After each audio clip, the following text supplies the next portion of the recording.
Assalamualaikum warahmatullahi wabarakatuh. Perkenalkan, nama Ilham, NIM 18310411111 PJGRD. Sini saya akan menjelaskan mengenai mata kuliah metode penelitian, yaitu skala pengukuran dan instrumen penelitian. Adapun yang dimaksud dengan skala pengukuran merupakan acuan atau pedoman untuk menentukan alat ukur demi memperoleh hasil data kuantitatif. Misalnya alat ukur panjang adalah meter, berat adalah kilo, tong, kuintal, dan sebagainya. Sedangkan menurut Muhammad, skala pengukuran adalah penentuan atau penetapan skala atas suatu variabel berdasarkan jenis data yang melekat dalam variabel penelitian. Instrumen penelitian adalah alat yang digunakan untuk melakukan kegiatan penelitian, terutama sebagai pengukuran dan pengumpulan data angket, seperangkat soal tes dan lembar observasi. Instrumen penelitian adalah sarana yang harus dibuat untuk menampung dan mengelola berbagai data yang akan dikumpulkan dalam penelitian. Jika penelitian melakukan survei, maka instrumen dibuat dengan angket yang berisi pertanyaan dan jawaban yang sesuai dengan penelitian. Skala pengukuran yang pertama yaitu memahami skala pengukuran. Yang kedua yaitu validitas dan reliabilitas alat pengukur. Memahami skala pengukuran, ada 4 tipe pengukuran atau skala pengukuran yang digunakan dalam statistika, yakni yang pertama yaitu skala nominal, skala ordinal, skala interval, dan skala rasio.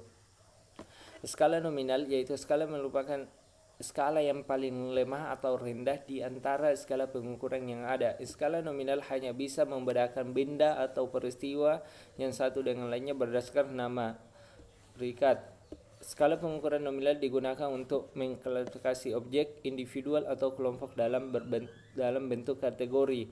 Misalnya, jenis kelamin diberi kode 1 untuk laki-laki dan kode 2 untuk perempuan. Adapun contoh lain yaitu misalnya lain untuk agama.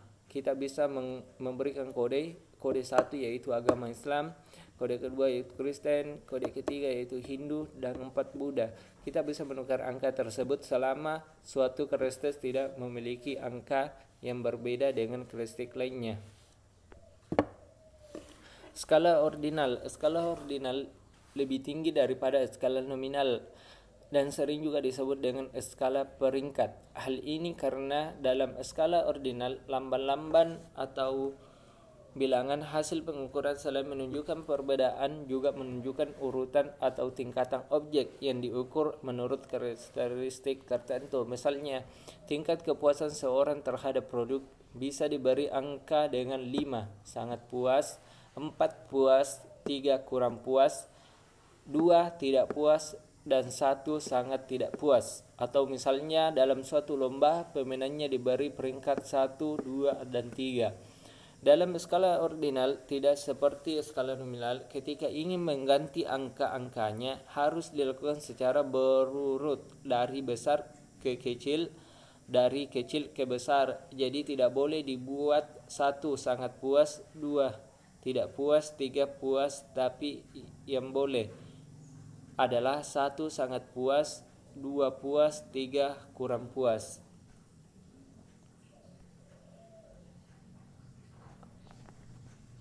Skala interval mempunyai karakteristik seperti yang dimiliki oleh skala nominal dan ordinal.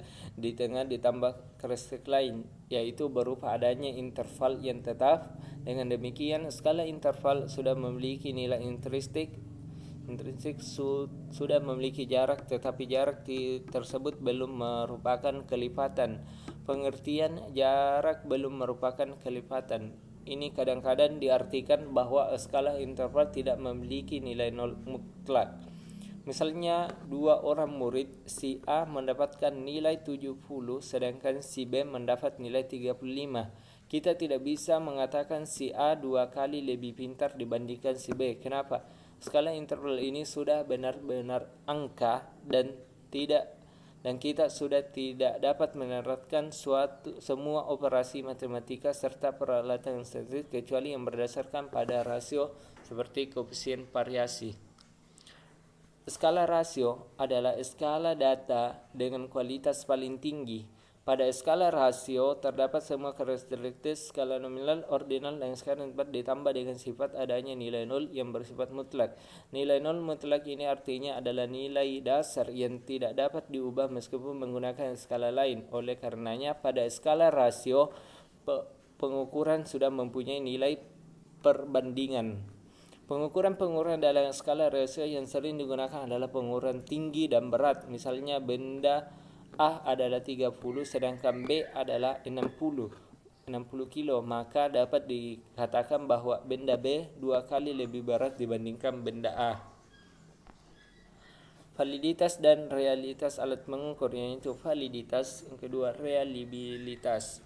Validitas adalah suatu syarat yang menunjukkan sampai sejauh mana suatu alat ukur yang digunakan untuk mengukur apa yang hendak diukur. Dengan kata lain, apakah variabel dan indikator yang dipilih dalam proses operasional konsep dapat menggambarkan fenomena sosial yang diteliti. Validitas merupakan indikasi yang menunjukkan sejauh mana suatu alat pengukur, bentuk pengukur, apa yang diperlukan diukur. Menurut Peter Hagelblas, validitas dapat dibedakan dalam 6 jenis, yaitu validitas konstruk, validitas isi, validitas eksternal, validitas prediktif, validitas budaya, dan validitas rupa. Validitas konstruk berhubungan dengan operasionalisasi dari konsep dengan menggunakan pengukuran status sosial ekonomi. Seperti contoh, peneliti harus mengetahui konsistensi atau korelasi dari masing-masing variabel dan indikator yang dipilih. Jika masing-masing variabel atau indikator yang dipilih konsisten atau berkorelasi, maka alat yang digunakan adalah valid. Sebaliknya, jika suatu variabel atau indikator tidak berkorelasi, misalnya jenis pekerjaan sampingan tidak mempengaruhi satu sosial ekonomi, maka alat ukur yang digunakan itu tidak valid.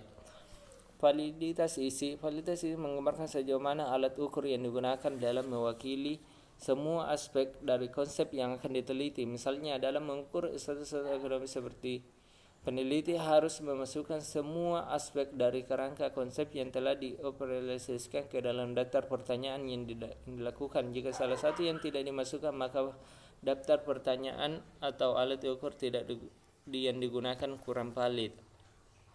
Validitas eksternal berkaitan dengan ukur yang pernah digunakan oleh peneliti dalam penelitian yang mempunyai tujuan yang sama. Hasil pengukuran status sosial peneliti harus mempunyai tujuan yang sama dengan menggunakan alat ukur yang valid. Dengan demikian, validitas dasar dapat disimpulkan sebagai suatu validitas yang diperoleh dengan mengkorelasikan alat ukur dengan tolak ukur eksternal, yaitu berupa alat ukur yang sudah valid.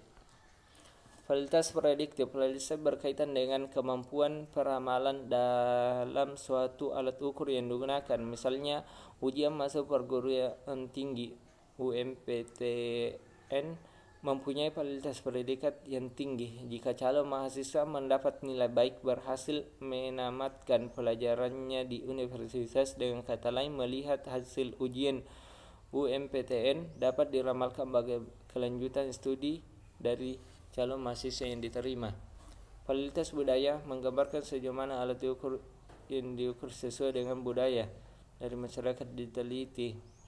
Misalnya, daftar pertanyaan yang mengukur interaksi keluarga di masyarakat barat tidak akan sesuai dengan masyarakat Indonesia, karena konsep keluarga di masyarakat barat nuclear family, yaitu keluarga inti, sedangkan Indonesia adalah keluarga besar. Validitas rupa pada dasarnya tidak menggambarkan sampai sejauh mana suatu alat ukur mengukur apa yang hendak diukur, tetapi lebih menitik beratkan rupa alat ukur. Misalnya dalam penelitian tingkat kecerdasan, maka rupa dari alat ukur akan semakin menarik pula minat orang untuk menjawab pertanyaan dalam alat ukur. Reliabilitas adalah syarat yang menunjukkan sejauh mana suatu alat ukur dapat dipercaya dan dapat diandalkan. Jika suatu alat pengukur dapat dipakai 2 kali untuk mengukur gejala yang sama, hasil pengukuran yang diperoleh relatif konsisten, maka alat ukur tersebut reliabel. Dengan kata lain, reliabilitas menunjukkan konsisten suatu alat pengukur di dalam pengukur gejala yang sama akan menunjukkan hasil pengukuran tetap konsisten bila ditentukan pengukuran 2 kali atau lebih terhadap yang sama dengan alat pengukur yang sama. Instrumen penelitian dapat diartikan pula sebagai alat untuk mengumpulkan, mengelola, menganalisa, dan menyajikan data-data secara sistematis, secara objektif dengan tujuan memecahkan suatu persoalan dengan menguji suatu hipotesis. Ada beberapa yang harus diperhatikan dalam menyusun instrumen penelitian. Yang pertama yaitu masalah penelitian harus jelas dan spesifik. Yang kedua, sumber data atau informasi harus diketahui dengan jelas. Yang ketiga yaitu instrumen harus memiliki tingkat objektivitas dan kesahihan yang baik. Yang keempat, jenis data harus jelas dan instrumen harus mudah digunakan. Yang kelima yaitu mudah dan praktis digunakan tetapi dapat menghasilkan data yang diperlukan. Kuesioner adalah sejumlah pertanyaan tertulis yang digunakan untuk memperoleh informasi dari responden dalam arti laporan tentang pribadinya atau hal-hal yang ia ketahui. Interview yang sering juga disebut dengan wawancara atau kesenelisan adalah sebuah dialog yang dilakukan oleh pewawancara untuk memperoleh informasi dari terwawancara. Peneliti sebagai pewawancara, sedangkan narasumber selaku responden menjadi terwawancara. Interview digunakan oleh peneliti untuk meneliti keadaan seseorang, misalnya mencari data tentang variabel latar belakang murid, orang tua, pendidikan, perhatian, dan sikap terhadap sesuatu. Observasi atau yang disebut dengan pengamatan meliputi kegiatan pemuatan perhatian terhadap sesuatu objek dengan menggunakan seluruh alat indera. Jadi mengobservasi dapat dilakukan melalui penglihatan, penciuman, pendengaran, peraba, dan pengecap. Apa yang dikatakan ini sebenarnya adalah pengamatan langsung. Di dalam artian penelitian, observasi dapat dilakukan dengan tes, kuesioner, rekaman gambar, ataupun rekaman suara. Prosedur pengadaan instrumen penelitian. Adapun prosedur yang ditempuh dalam pengadaan instrumen yang baik adalah ada 6. Yang pertama yaitu perencanaan meliputi peneliti merumuskan tujuan, menentukan variabel, kategorisasi variabel menjadi dimensi atau indikator variabel untuk tes. Langkah ini meliputi perumusan tujuan dan pembuatan tabel spesifikasi. Tabel spesifikasi biasanya dibuat dari bab 3 dari penelitian. Yang kedua yaitu penulisan butir soal atau item kuesioner. Penyusunan skala penyusunan penulis wawancara. Peneliti menuliskan butir soal yang sesuai dengan indikator-indikator butir yang telah ditetapkan. Yang ketiga yaitu penyuntingan yang melengkapi instrumen dengan pedoman mengerjakan, surat pengantar, kunci jawaban, dan kelengkapan lain kesempurnaan instrumen yang akan diuji coba. Yang keempat yaitu uji coba baik dalam skala kecil maupun besar. Uji coba dilakukan berada pada ranah populasi penelitian tetapi bukan anggota sampel penelitian. Yang kelima yaitu menganalisis hasil analisis item, melihat pola jawaban dan peninjauan sasaran. Yang keenam yaitu mengadakan revisi terhadap item-item yang dirasa kurang baik dengan berdasarkan diri pada data yang diperoleh sewaktu uji coba sehingga diperoleh instrumen yang valid dan reliable. Instrumen yang valid dan reliable tersebut yang akan disebarkan kepada responden. Terima kasih. Sekian mengenai penjelasan skala pengukuran dan instrumen penelitian. Assalamualaikum warahmatullahi wabarakatuh.